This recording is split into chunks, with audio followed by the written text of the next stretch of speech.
Udla was the next chapter out of 10. Ngingagrade an 11. It's superb. I won't lie to you. Superb, and it's very feeling for my prizes abo. Sanibona, igama lami nguSiphiwe. Ngisuka endaweni yaseNkandla. Ngibhalele kule show ngoba kukhona intokazi eyangihlaba umxhwele engayibona emall. Okay. Le ntokazi lena ngayibuka ngayithanda. Nangendlela eyayigqoke ngayo, yayigqoke ngendlela ehloniphekile.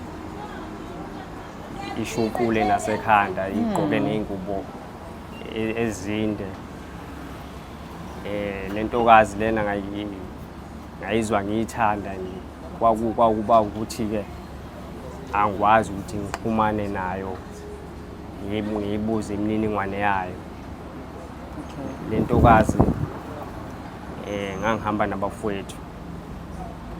Manje nganqena ukuthi mangisondela kuyo abafowethu bethathe ngaleli thuba lokuthi sengihambe ngenza izinto ezingaqondakala. Okay. So intokazi mawuyibona wamcela kanjani igama lakhe nemininingwane yakhe ngoba ngizwa uthi awukhulumanga naye. Nakhuluma. Like wenza kanjani kuba uhamba nabafowenu usabuthi abafowenu afuna bekubonge lenye ilihlo. But wagcina wenze kanjani uthola igama lentokazi? Intokazi ngaxhumana nomngani wayo wase kuba uyena onginikeza imininingwane yayo einkundla zokuxhumana. Oh, so awulazi ivoice salo sisoze ngaye? Hayi angilazi, ngazi nje ismile sakhe kuphela. Hayibo Simphiwe uyariska, what if uyabhesa ukudlula mina, what if ukhulumisa kwendoda ndo? Hayi Sizobona usubona. Kwabo ukuthi nje ngathathwa ismile sakhe nangendlela owayenza ngayo okhombisa ukuthi ngathi mangimcabanga ngomcabango yami ngathi uyilo muntu lo ongakwazi ukumelana nezimfuno zami. Into engaye ngiyishone mase kuthiwa khona owesilisa uthi ngimhlaba umxhwele. Ngabe nibathola lapha labantu abanhlaba umxhwele ngathi nasihlaba umuntu umxhwele nje. Siya vibe. Okay, so ngizama ukucheck ukuthi nahlangana emall ehamba nomngane wakhe wena uhamba nabafowenu. So wakwazi ukuthi ukhulumise umngane wakhe kodwa wamiyeka yena usisi. Wow, is it because awuthukile usaba ukukhuluma naye usaba ukuthi uzothini noma ngizama ukunderstand ukuthi yini enza ukuthi uyeke yena ukhulumise umngane wakhe? Ukuthi le ntokazi inesithunzi manje awukwazi ukuthi uthathe izinyathelo zokuthi uzovela uyikhulumise nje ezidlangala leni nje ayena lo muntu lo ngathi ungavele nje vele uze nje kuyona. Umngane isithunza kanasi. Umngane unalolo gazi nje lokuthi uyena uyakhuluma lo okusingaye hayi ilento bethula ilento bethula manje awukwazi ukuthi uvele usuke niyasiuza ke nina thina abantu abaphaphile niyasiuza cause siphaphile bese nina nizokhulumisa thina ngoba siphaphile kanti anifuni nanathi even worse nifuna amaphakade endawo athulayo yazi nisile. Hayi ngeke sisi uyabona kumele ukuthi empilweni uthathe isinyathelo sokuthi uyazethemba nento esiyithandayo futhi izehlukahlukene. Yeah, it's fine. Yeah. So manje ngoba nayo ngathi uyathula nje naye mayithula nje noma uthula mawuphambi kwami but nawo mawunabantu comfortable nabo uyaqaqeka. Ngiyathula khona kodwa ngithula mama ngiphakathi kwabantu engabajwayele. Oh, okay. Khona ngumuntu nje okwazi ukuphila nabanye abantu njengoba naye ngangibona usisi ukuthi hayi engaba yilento le engiyifisayo empilweni. So obafo-ke mawusiyocela ukukhuluma nosisi lo phaphileke base bengasekho lapho noma nani busy nje bengakunakeni ukuthi usathe tshobe? Ngasebenza lelo thubane elincane nje engalitholayo ukuthi ngikwazi ukuthi ngiqhwebe umngane wakhe. Okay. Ukuze ngithole imininingwane Alright.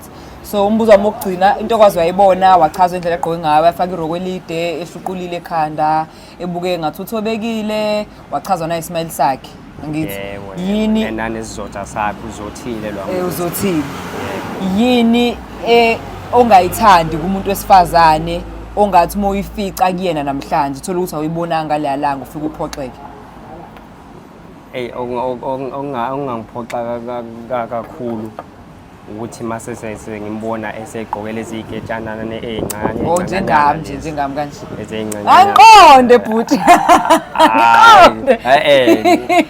angisho kabi kodwa No, it's okay, ngokwami ukuthi hayi lokho ngibona ngiyehla isithunzi mase sengihamba naye engasagqokanga ke usenqunuka uhamba nawe ke mall manje naye yebo ngoba nginabafowethu abadala manje bayabukisisa impela manje ngeke ngikwazi ukuthi ngimthathe ngimfake emagcekeni akobaba ngaba iphutha elikhulu impela yebo kusho ukuthi sekuthi ukufaka amagcekeni Nkosi yami sini siyadlala so besides indlela okugqoka ke yini enye engakuphoxa kuyena engangiphoxa ukuthi mama eseyigcwale wayigcwala ngalezi zinto zabo lezi yebo kuyi-makeup wayephahleka wasefaka nanenzipho inzipho angizwani nazo awuvele ubone ukuthi wahamba umendo-ke la yebo vele kube ngathi sekwenye indawo kanti ngeke mina ngithanda umuntu ozothile kahle okay so ngizubala izinto zama-looks akukho mhlawumbe uma i-personality ongayithandi ngokwe-personality yakhe noma izinto ayikhipha ngomlomo umuntu okhuluma kakhulu engazwani naye ngithanda ukuthi ngisuke endaweni yesigameko uma uke waphakamisela umoya ngilo muntu lona ophansi manje yena kodwa ngathi mangimbuka ngokwami ucabanga wabona ngathi uphansi njengawe ngibone ngathi hayi uphansi uhloniphekile futhi okay no asambe siyambona bhuti wami na uthukile hayi khona lolu uvalo indlovukazi phela le ngiyodlangana namanje wabona umuntu ngimhloniphe ngaso sonke isikhathi ngiyacabanga ukuthi ngokwenkolelo yakho vela uphuza utshwala so usually abantu mabefika la kwishow bethukile ngiya-offerishe mhlawumbe umuntu ukumtholela i-stiff noma ubhiya khona azoqaqeka ngikutholeleni-ke wena yangifiki kulezi kafaro ngicabangile yebo ngathi ungangitholela lokho okunoshukeyana ujuice nje kuphela zokusiza ukuthi ube right yebo ngithi ukuthi khapha okay ngizokutholela ujuice yes ngizokutholela ujuice ngikutholela intokazi deal yebo nazo ngabonga kakhulu nkosazane ngabonga kakhulu ungamsayandawo hlanganisa idile umqantshu bovilane ey'shubesti kuzoburuka ngathi isithaba sayesu uma ufuna ukubona ukuthi ngikhuluma ngani stick around this is Select Africa TV remember to subscribe to our channel follow us across all social media platforms and stay tuned in ungayendawo you're watching I Have a Crush on You. I have a crush on you. I have a crush on you. Funa siphila impilo sobawu-2 and please cela uvume tu cause mina I have a crush on you. Simphiwe owesilisa osibhalele on the show igama lakhe uSimphiwe kanti-ke njengamanje silindile ukubona ukuthi lo wesifazane obhaleliwe uzoqoma yini elakhe-ke igama usilindile. Can the church say amen? Hallelujah!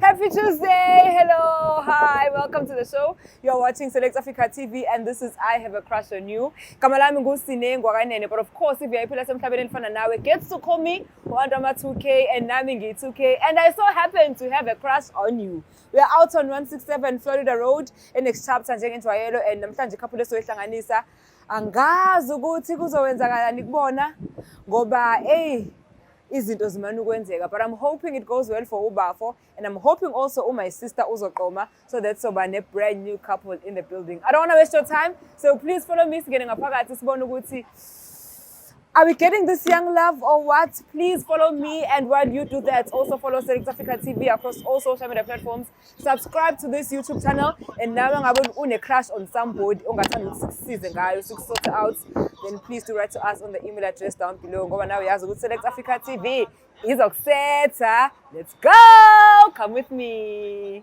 Mbukeli we Select Africa TV, you're watching I Have a Crush on You, and namhlanje there's somebody who has a crush on you. Her name is Uslindi. She's looking gorgeous. I'm told she has a killer smile. This is the killer smile, ladies and gentlemen, boys and girls. Manene na manenekazi ma 2000 na mavela phese emhlabeni. Please bring your digital hands together and help me welcome the queen. Uyaphila? Ngiyaphila sithuleni. Ngi-right angisakuperformelanga and awungazi nongazi. I'm sure nje uyayibuza ukuthi manje lo mapapiosi ke sengizothini ngaye ke nje. Hayi kanti akunjalo ukuthi into engilethelayo nengifisa ukuthi Yena ufisa ukuyazi. Oh ngikhona a little birdie told me ukuthi bajwayele mapapiosi. Yeah. Lapha nalapha kodwa mina Wena ngakushaka uphaphanga. bengiphaphe njengabo ngoba Ah, it's cool. Oh, sikhona siphaphele nina. Igama lami nguSinengwa kaNene, ngisebenza eSelect Africa TV. So njengoba sengishilo igama leshow esishuthayo I Have a Crush on You. Inkathi ngikufonela ngicela ukuthi ucela uhlangane nami la, azange ngichaze kakhulu. But basically I Have a Crush on You uyasisho nje ubulana futhi khona umuntu one crush kuwena. That's why ngilethile. Uthuswa ukuthi une crush noma uthuswa ukuthi ukulethe ku-TV? ukuthi sengilethwa la. Kodwa ke ngizolalela ngizwe ukuthi Uyaqala ukushelwa public. ngiyaqala nje. Ukufila kanjani? Kuzobe mawucabanga uzobe ufila kanjani nje ukuthi usula? Ake mhlawumbe mase ngibonile ukuthi ubani mhlawumbe ngibe sengazi ukuthi wenza ukuthi abantu nebengibuka bangathini. Kodwa ke akulona ihlazo.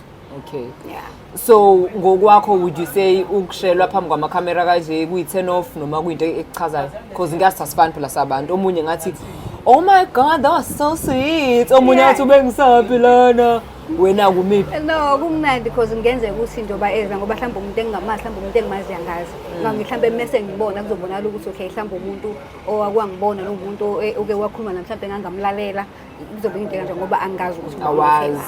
Yeah, no, ngeke ngikutshele. It's not a turn off, kumnandi kona. Kumnandi ne? Yeah. Ake ngikutshele ke Shem uzohlala nje ungazi until azafika uzombona uzokwazi mawusubona yena. I won't be revealing ukuthi uba. But quick one, kumuntu mawuzothandana naye uyayibheke in terms of personality, in terms of appearance, in terms of indlela yokugqoka, literally anything. Angazi uma unayo type, uma unayo ithini type yakho, you know ifuna kumuntu mawuzothandana naye. Now le ndaba yama type ngasho ngezinto ekhona ukungabikho kuya ngomuntu ukuthi yena umuntu usiphatha kanjani futhi mina side ngami ukubheka umuntu ukuthi usiphatha kanjani. Ngiyathanda umuntu okhonzayo noma okholwayo ngasho kanje. Mhlawumbe ongaphuzi because mina ngumuntu othanda uhlala endlini yabo. Awuphuzi, uyaphuza? Angiphuzi mina yabo. Okay. So ukuhlonipha komuntu nokuthi kubantu uziveza kanjani ngoba kusho ukuthi mina mangabe ngihlonipha abanye fanele bangazi umuntu ohlaza yabo. So umuntu ozoyihlonipha ngathi nami iswa ngiyadate naye ngiproud ukuthi umuntu wami. Umuntu wami. In terms of indaba zama looks nanandaba. No, it doesn't matter. Okay. Well, then I'm happy to tell you ukuthi wonke lama box ongimentionela wona lo muntu engize ngayo uyawathika ngoba ngithembe ngimbuza uthi akaphuzi uyakhonza Sisi ngabe win ke ngabe. sisi ukhonza akaphuzi uyakhonza unesizotha isizotha sakhe ngisimina ngisitranslate njengomuntu oyihloniphayo nezinto akade ezikhuluma ngimbone ngazathi futhi umuntu oyihloniphayo because lezi zinto ngeke uzozisho ngomlomo wakho ukuthi awuyihlonipha awuyithanda yabo yini enye ebalile konje othaka awufuna umuntu ozokuhlaza ebantwini yeah umuntu uzoyiphatha kahle ngitheme ngimbuza ukuthi ukuthandelani wena washo lokho wathi ubukeke ngazathi awuzomhlaza ebantwini so kushuthi ngene so already kushuthi usewinile lo muntu because ama-box uyithikile sekushode ukuthi umboneke nje ukuthi uba okay Suredi. ngingajabula ukumbona because engathi into engibalayo iyona ne angisize senze countdown so 3 go 5 4 3 2 1 let's reveal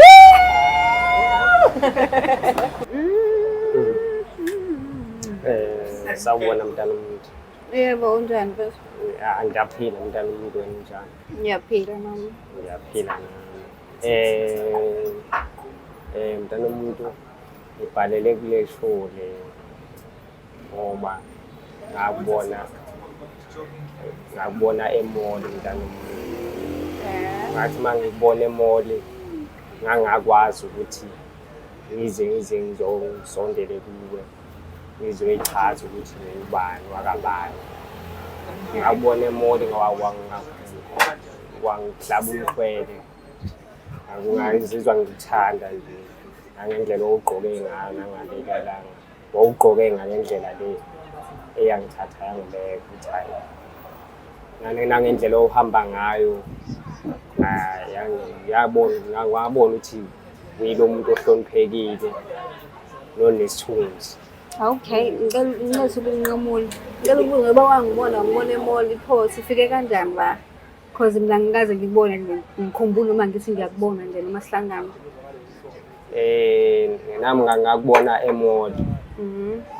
Ngase ngenza ucwaningo kulo owawuhamba naye. Okay, ngiyacabanga ukuthi ngabe umngani wami ngicabanga ukuthi ngisuke uhamba nomngani ama ngabe nge-mall. Yebo ngathiwa kumngani wakhe impela ngoba ngalenza ucwaningo ngasesho ukuthi hayi umuntu osondelene nawe kakhulu okwaziyo zonke izinto zakho. Ngani? Ngase ngithi-ke impela anginikeza izinto zakho zasenkundleni zokuxhumana. Okay. Wasenginikeza-ke ngeshwa-ke wanginikeza izinto engingakwazanga ukuthi ngixhumane nawe kuzona. Ngangakwazi ukuthi ngixhumane nawe kuzona ngase ngisebenzisa leli thuba lokuthi ngibhalele la enkundleni zokuxhumana ngalithola usizo-ke base bengibhala-ke. Okay, so ungizama ukuthi mina ngithuka manje ngoba inakazi ngitshela ukuthi kunomuntu okwambona wakhuluma ngami. Kodwa-ke ngoba bese sesala mhlambe njengoba ngakuhlaba umxhwele kumayelana nalo kuyenzeka ubone umuntu umthandi noma ubone umuntu futhi ukuthi ngabe umngani into enjengalezo. Ngakubuka ngakubona ukuthi hayi ngathi kuyilo muntu lona ongakwazi ukumelana ney'nkinga zami ney'ngqinamba engibhekana nazo, ongakwazi ukuthi abe ubambo lwami. No, bese ngithukile muthi inkinga ubambo lwakho usuyimisela ngokuthatha mhlawumbe ukuthatha unkosikazi ngoba muthi ubambo lwakho selijulile lo nkulumo. Yebo ubambo lwami lisho kanjalo kodwa-ke kuwukuthi-ke ngeke ukuthi ngithi ngithatha nje bese kuba ukuthi ngenza izinto ngokuphuthuma nangokuphazima kweso. Hayi kona kuwumbuzo nami ngoba esikhathini samanje abantu bahlezi bedlala ngisho njalo. Umuntu ngabona intombazane lapha ibuka athi yabo lapha ngiyathanda. Wonke umuntu ufika nguphi athi ngiyathanda. Iy'nhloso zomuntu ngoba even kuthiwa manje siyakhuluma esikhulumayo la ngoba mhlawumbe sazonabo. Ngizoba nayo imibuzo ukuthi uyimisele ngani empilweni yabo ngoba nami ungangibuza manje ngimisele ngani ngingakuchaza ngami ukuthi mina yini engimisele sengingayenza noma engifisa ukuthi yenzeke empilweni yami. Hayi okungekhona ukuthi mhlampe ngize ngokuthi odicilela phansi isithunzi sakho, kepha ngize ngothando nangenhlonipho futhi ngiyahlonipha nesithunzi sakho. Yebo. Ingakho ngakwazi ukuthi ngisebenzise leli thuba lokuthi ngenze kuqala ucwaningo kuqala ngale ntokazi le. Ngase ngagcina ngimtholile-ke ngase ngithola nosizo lokuthi ngigcine ngikwazi ukuthi ngixhumane bangixhumanise. Okay, ngiyakuzwa. Yikona ukuthi nje ukuthi ngeke kuthi kuqala bese uyakhetha uyalobola noma uyayenza ukuthi ngikwazi ukuthi ngibe wakho ubambo lakho ngokugcwele. Kodwa-ke nje from manje njengoba ungilethe la ukuzoyibika ngisho njalo ukuthi ungitshela ukuthi uyangithanda. Ya bengizoyibika ngamanye amazwi ukuthi ngithathe ngibeke ngikunyuluke phambi kwakho ngendlela engizizwa ngayo ngawe. Ngicela ukubuza empilweni yakho nje akekho umuntu engithi ukhona noma ongangiphazamisa sekuthiwa nje ngiyavuma. Excuse, akekho ongangiphazamisa. Hayi khona phela kukhona khona lo kodwa nje hayi khona ukuthi sisengifaka amazipho. Yebo Ukhona ube khona. Why ushiye yena pho weza kumina? Izizathu senze ukuthi ngikhohlwe uyena ukuthi usengigile kaningi empilweni manje ngabona ukuthi ukuze ngingeze ukuthi ngigcine ngilimala lana noma ngigcine sengenza into ebengayihlosile ukuyenza angingcono vele ngihlehle empilweni yakhe ngithole umuntu ongakwazi ukumelana nale.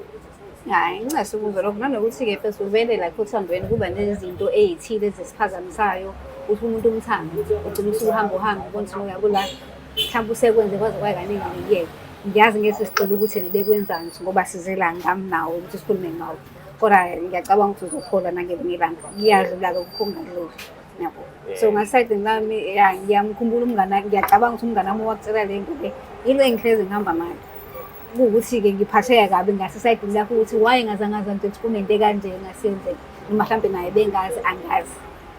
Hayi yena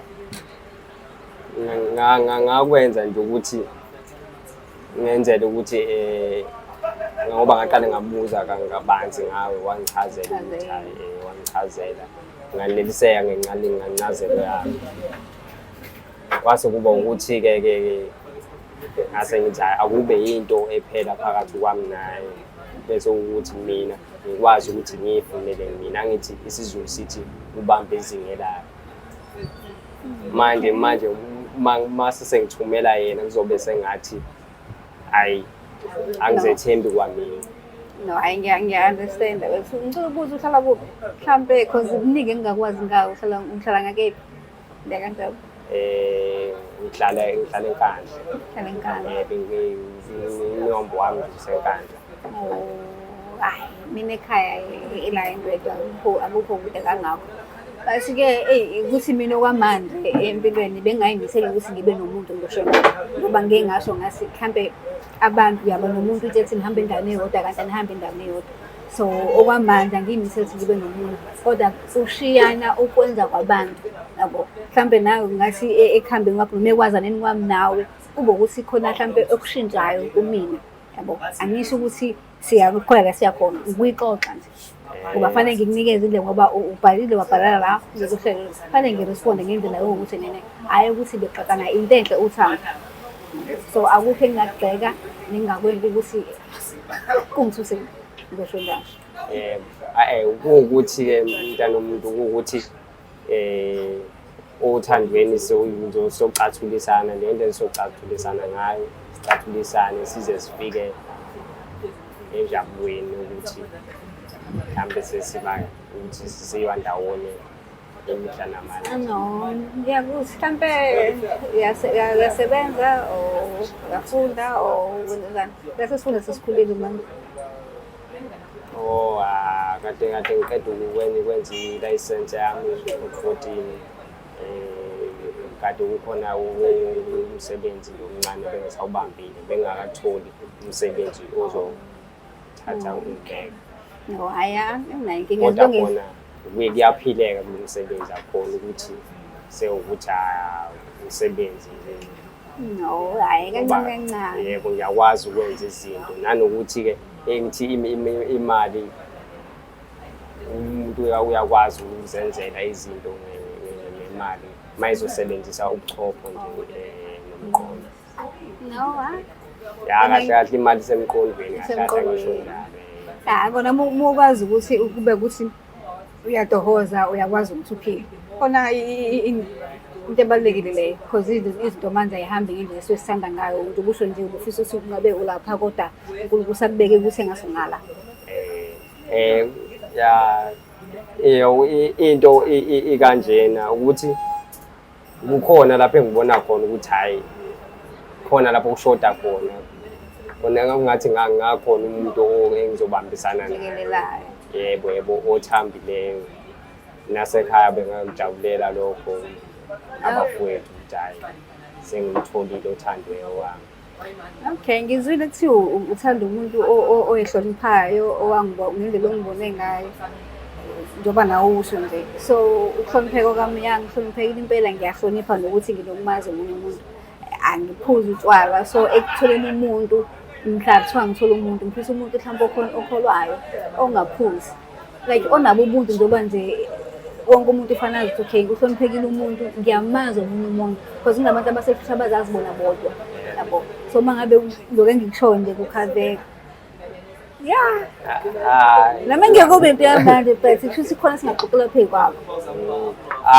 Akukhona ukuthi mhlambe sesengaze ngize ngigagamele ukuthi sengizokwenzisa noma ngabe yini akakhona lo nanokuthi akhona ukuthi sengizothi hayi njengamanje sengizokuzisa into ethile kanti fanele ngiqale ngikwazi ukuthi okay yini oyithandayo yini ongayithandi ukuthi sikwazi ukuthi kuqhubeke nempilo. Kodwa ngiyacabanga ukuthi kuloko esengikubalile sekukhona usungakubamba ukuthi okay umuntu onjani lo. Yabo njengoba ngithi nje angisuzi angibhemi ngithanda nomuntu onjani mhlambe khona ukubona noma khona oyibona lapho ngoba sengiveze mina nami njengoba ngibukela kude bese ngizisho mina sengisheduze ukuthi mina ngumuntu okanje mhlambe kusayikona lokho wakubona ya kusayikhona kodwa manje khona ushintsho oluncane nje olube khona sengiphoxekayo kodwa khona akukhona ngakabi kubi kakhulu sangalungiseka ngokubuka kwami. Oh okay. Yebo ngisangakwazi ukuthi ngilungise lapha nalapha. Mhlambe imini mhlambe into engiyishilo noma into eyenzakalayo noma yini noma ugqoka noma yini. Ya khona ugqoke kahle kodwa manje akusayikhona lokho engangibona sengibona lapha. Kuhluke ukuthi entweni oyigqokile ikahle yona. Okay. Kodwa ayisiphuma kancane nje enhlokweni ekhanda. Sengikhohlile nanokuthi ngibonile kodwa ngincane ukusho iNazareth. Yebo. Hayi inkinga yami angazanga ke mina ngiba nje ukuthi isikhathi esiningi ngiba umuntu oluka amagoda oluka uSnoopy ngihambele ngikubo namhlanje khona lambe ngekho lethe ngase ngathatha ngabantu but akuyona into engithi ngiphila ngayo yabo kodwa kuyenzeka ke njengesimo selamhlanje sengisibuka ukuthi ngiqokile indaba ohambisana nayo awuhambisani wena ongayithandi noma mina nje uqobo hayi awuhambisani ngithande ngathi umuntu ngayizini ngolezakhe kodwa ke ngoba ngokuhamba kwesikhathi sobe sesifundana ukuthi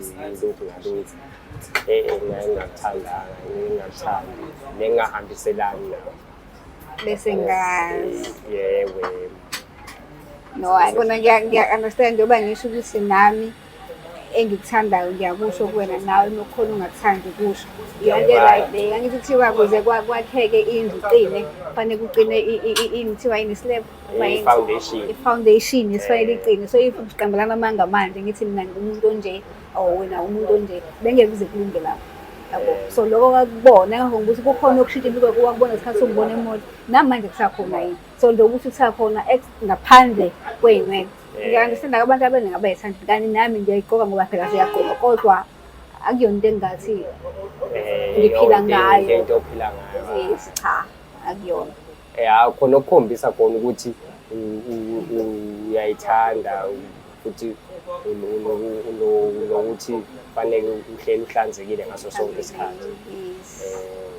Hayi wona kunjalo ngisho njalo but nje igcinele konke mhlambe mengikwazi cause ngithukile futhi angikhumbuli ngihlangana nawe futhi khona into nje nokuthi ngenganaki yabo isikhathi esiningi ngumuntu ohamba bheke phansi yabo mhlambe nawe wathi muthi wayibolela nkosi yami ingelo usenala kuyangijabulisa nalokho ukuthi-ke ungifune wazi wami ngoba ngiyabona uthi awuphuzi ngiphuza ngibhemi yabona ngiyakhonza kuphela yakhona okay hayi ngobe ngathi lokho ebengikufisa cause empilweni indaba ukuthi ungothi uzwana nomuntu sekuyabulisana umtholo umthola ngezomtholo akuyonto right leyo yabo kanti ngiyazi uma kungekho usesontweni uyabuya uye ekhaya.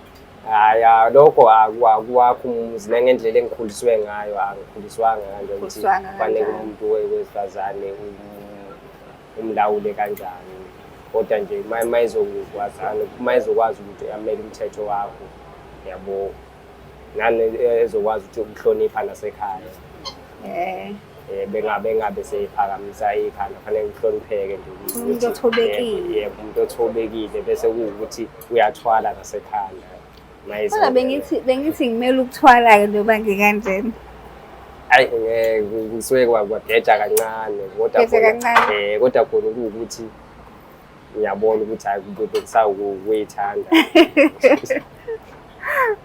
Ngiyabona ezinye izinto siwa sifunda ngendlela ngoba ngisho ukuthi manje uyaphila nomuntu umuntu oludla bese ukudla wakho. Uyaphila nomuntu uyitshela ukuthi niya endaweni sile kampani ikhona.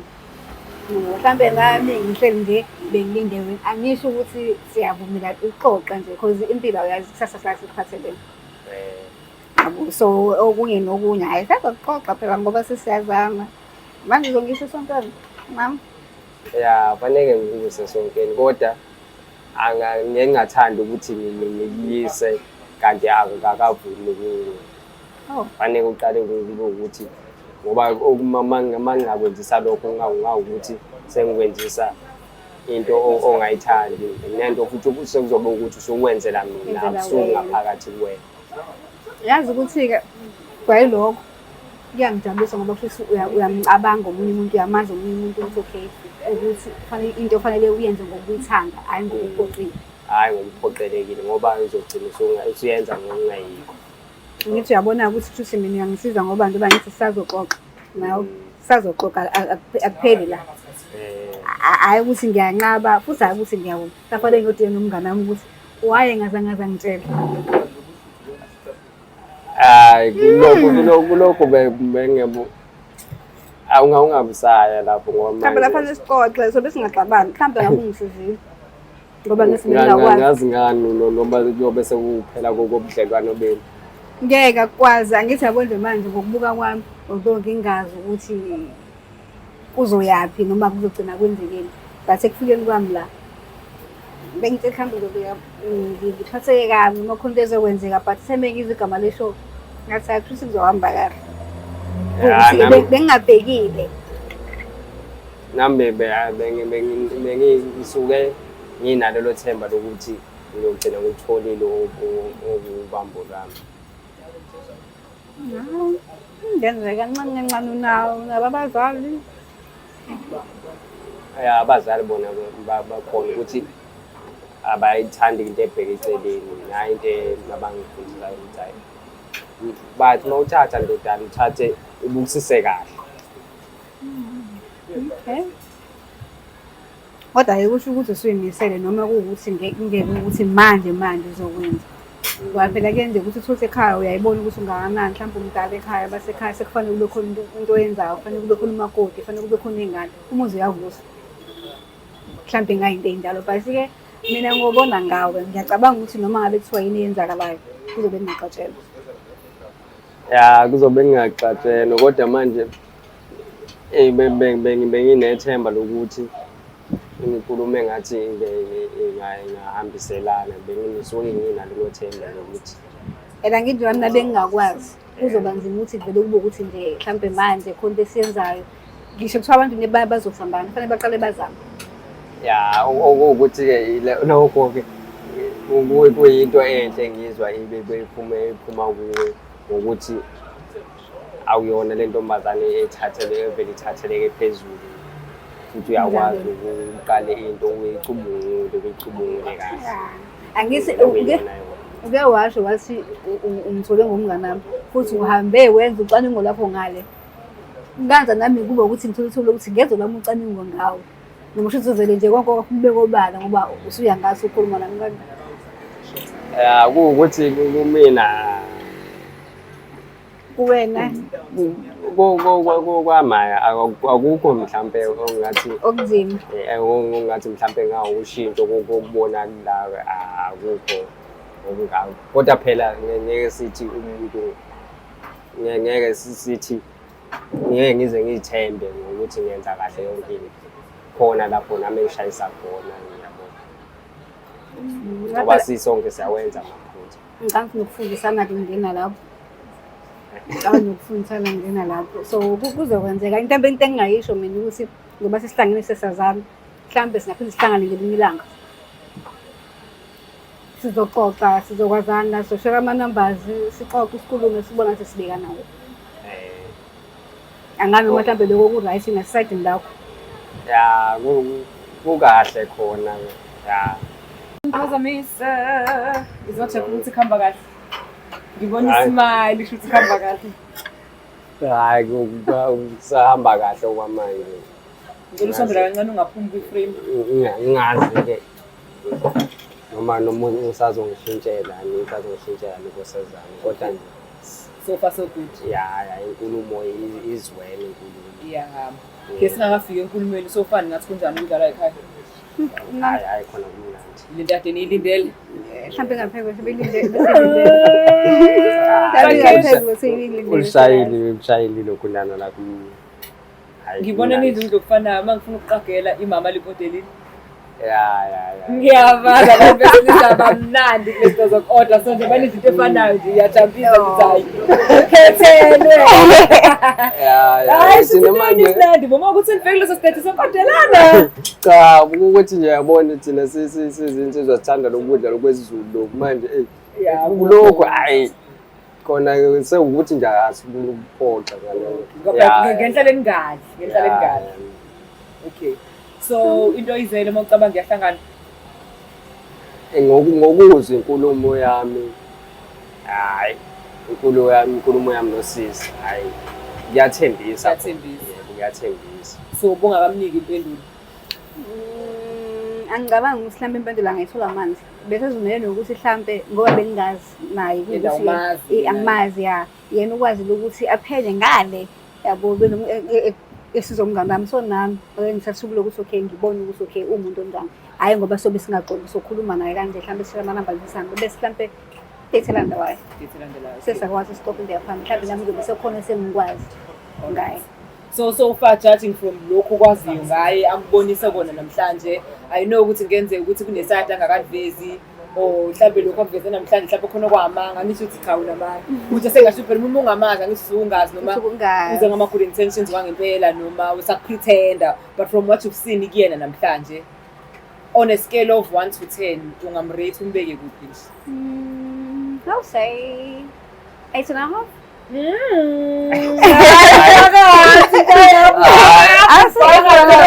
because kunezinto engeke ngisi ngiyayifisa umuntu unofisa sengathi ngasho umuntu okande yabona nje bangaphuze nje akaphuze angithi ngitshele ngathi amabhokisi lawa yanayo athi bese sasixoxela indawo sixoxela okay so kungijabulisa okay yabo ukuthi ke fanele ngiqale ngeke ngithi ngoba khona engikubona ukuthi kudle bese ngiyavuma bese uyacoverlooka lokho ongakakuboni so 8.5 le enye inamba esele usaliso ukuthi awukakamazi ngakamazi okay but so far so good Yeah. Happy ngempendulo etholile? Happy khona. Mawucabanga obhuti bakho mabebukele nje manje bangathinike njengoba ngiyazi ukuthi ave bahlonipha futhi ave uthatha serious indlela abacabanga ngayo ngawe. Mawucabanga mabebuka nje la bethi bathule bathi bathini? Bathokozile phela noma kukhona labo siphila phambana nobhoka abangafuni ukubona impumelelo yabo. Abazokuthatha lokunye into nje ukuthi hayi lona ngifuna ukuyibuyisa ukuthi kubuka abantu ngecala kanti bakahlahle bangabaza amandla kahle kahle bangabaza amandla akabakwazi bani usimkayo bakubeni wayenza nje ukuthi babengabaza nje kwavede bekudala ukuthi hayi impela akezi kulungelwa yilutho ngoba uyayithule ya okay ane bangakuthathe kancane mhlawumbe sekuzulu zizothi bayabona mase isithunzi sobe sesibuya kakhulu mase senginawo uNdlunkulu yabo sengizizwa nami ukuthi hayi ngijabulisa nokubizwa kamnandi uNdlunkulu ngibizwa ngoNdlunkulu ogcine nini ayibo ngisengifike kwathiwa nje ngahla kumkhwele ngingazi nokwazi ufile kanjani masiwa njalo yabona nje bese ngibona ngengelosana impela ngoNdlunkulu so ke ngizolinda lo 1 point sabaweni osaseli shithi nje uze ngakumina inhlanhla zabantu ayifani yazi phela ukuthi ngishiye I was just here to check ukuthi ngise right yini ngiyangithanda ukuthi abantu bengibahlanganisile ngiphinde ngigade futhi ukuthi basa right ngoba meningazani kuningi that can go wrong but also kuningi that could go right so ngifuna nje ukucheck in case sengifica senibambene ngezandla sekuyashaywana yabo but ngifuna futhi ukuthi ngiphazamise idate yenu so ni enjoy ukudla thank you so much Sli ukuthi usiphile isikhathi sakho awungazi awumazi ubafo but you are here. Sorry, you could have been busy with ezinye izinto sabantu abadala, we've got bills to pay. So ngabe nje uyahaslisha uyahlanganisa but ukwazi ukuthi uze la.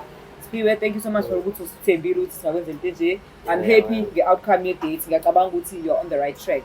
Ngibona ukuthi uma sethe ucela ukwazi kangcono alikho icala ukuthi ngoba phela amazani vele yabo. Futhi nginalo ithemba ngiyacabanga ukuthi into yeni izolunga. Mase nishada-ke ithandwa zami. Mhla nibopha leliya findo likaSofa Sibani. Nisimeme beloved, ngifuna ukuthi speech lapha ngibu-MC. Ngisho futhi ukuthi lalelani nakuba balapha nje. Sebenzi Nami khona bangithatha kancane Siphiwe nje ngabangithatha rather than nami sengenzela nje uprove point ukuthi ningangithathi kanjalo. Ngi-matchmaker. Kufanele bekwazi ukuthi hayi okay kunye kukahle. Yabo. No, thank you guys. Anganiphazamisi. Enjoy your meal and enjoy the rest of your dates. Siyabonga sisibe lesukuthi nawe. Thank you. Hayi date yami yanamhlanje ihambe kahle kakhulu. Ihambe kahle kakhulu nomuntu bengize kuye akangeni usayile yandlela le engangimbona eyiyona. Date yami namhlanje ihambe kahle. Engithande kakhulu ngedate ukuthi alukho ushintsho olukhona inkosazana leyana ayisayile yandlela engangiyibona eyiyona. Engiyithandile ngedate ukuthi umuntu ebengihlangane naye kube nezinto ezifana noma esithandayo ngokufana mina naye. Ebengathanda yenzeke ngendlela ehlukile ukuthi ngayifaki lezi zinto zabelungu lezi abuye ney'nwele zakhe nje ey'kahle kodwa sekuxoxile-ke lokho savumelana. Bengingafisa ukuthi kube wakhuluma nami eqaleni kodwa-ke bengingaba ngcono because bengingazi. Engingathanda ukisho ukuthi engingathanda ukisho ukuthi engayishintshi le ndlela ayiyona engashintshiswa abantu ngoba abangani babuye beshintshisane bethi kuyabheda abe uye lo muntu oyena nje engashintshiswa. Ngithanda ukisho kuSiphiwe ngiyabonga ukuthi eze lapho sicile sazange ngoba ngaba ngumazanga. Into engingathanda ukuyisho umuntu ongakaze ezodlala ekhaya ngingasho ukuthi hayi kumnandi ukudla kwala ekhaya ngeza nje naye ezoshaya sentwala ngoba nami ningibona nje senginje kumnandi kakhulu ukudla. Umuntu ongakazi kutheza ukuzodlala ephuthisela kuyimanje ngathi ngasula umbhede ngisuse ngayo nokudla okumnandi. Shout out to the next chapter. Shout out to the next chapter. Tell me.